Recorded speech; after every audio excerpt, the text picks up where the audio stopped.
por favor, curta, compartilhe, inscreva-se no canal. A economia surge quando na vida da humanidade?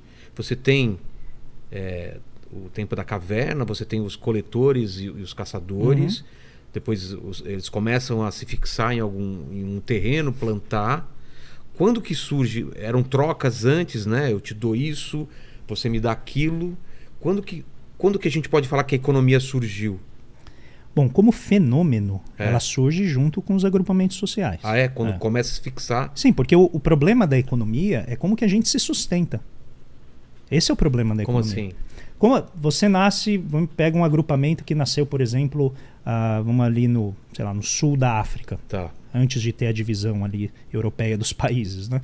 Nasceu numa região ali de savana, que tem animais, tem plantas. Então ele nasce em meio àquela abundância e ele vai estruturar uma forma de interagir com o meio ambiente para que ele possa sobreviver. Certo. E no início é muito próximo dos animais. Né? Os animais fruta, caçam, exatamente. Claro, igual. Com o tempo, ele vai desenvolvendo formas, inclusive tem coisas muito legais nisso, ele vai desenvolvendo formas de caçar de maneira mais produtiva. Eu vou dar um exemplo que eu li num livro, eu gosto muito de correr, e tem um livro que chama Nascidos para Correr, Born to Run. É um livro fantástico, assim, e ele vai contando a história da humanidade, e ele fala assim sobre o formato do nosso pé. Ele fala, o nosso pé, em tese, você não precisaria ter amortecimento, porque o próprio pé já tem um amortecimento adequado evolucionariamente para você correr.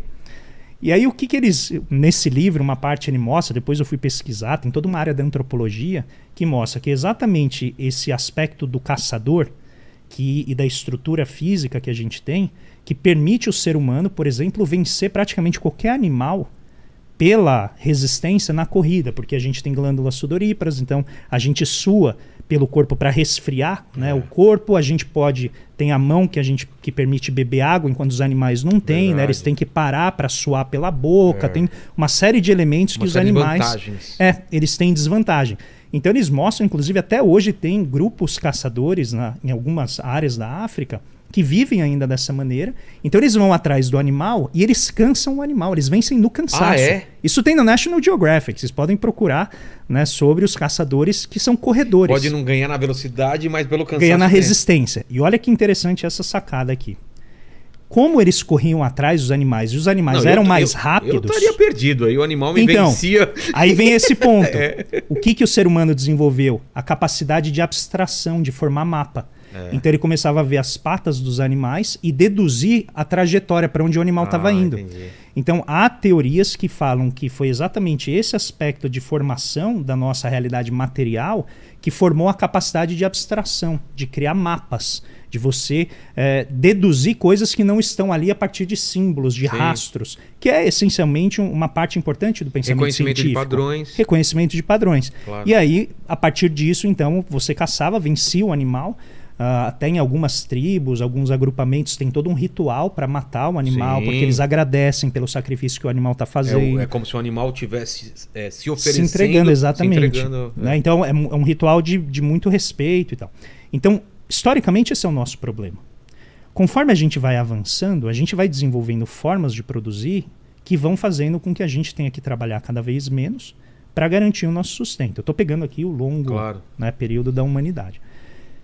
Aí a gente passa desde a sedentarização, que são os agrupamentos, a agricultura, a domesticação dos animais.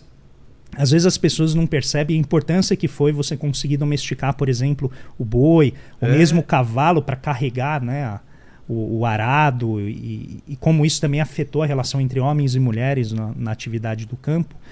Tudo isso tem uma história. E é isso que a filosofia chama de cultura, em essência. Porque a maneira como você produz, a maneira como você interage com o meio ambiente, a maneira como você se alimenta, a maneira como você reparte os frutos do seu trabalho, né? Há muitos agrupamentos que todo mundo, né, tem ali uma tarefa e depois de concluída a tarefa eles se unem para fazer uma festa, que é a celebração daquele esforço de garantir o seu sustento e repartir aquilo, né, comunitariamente.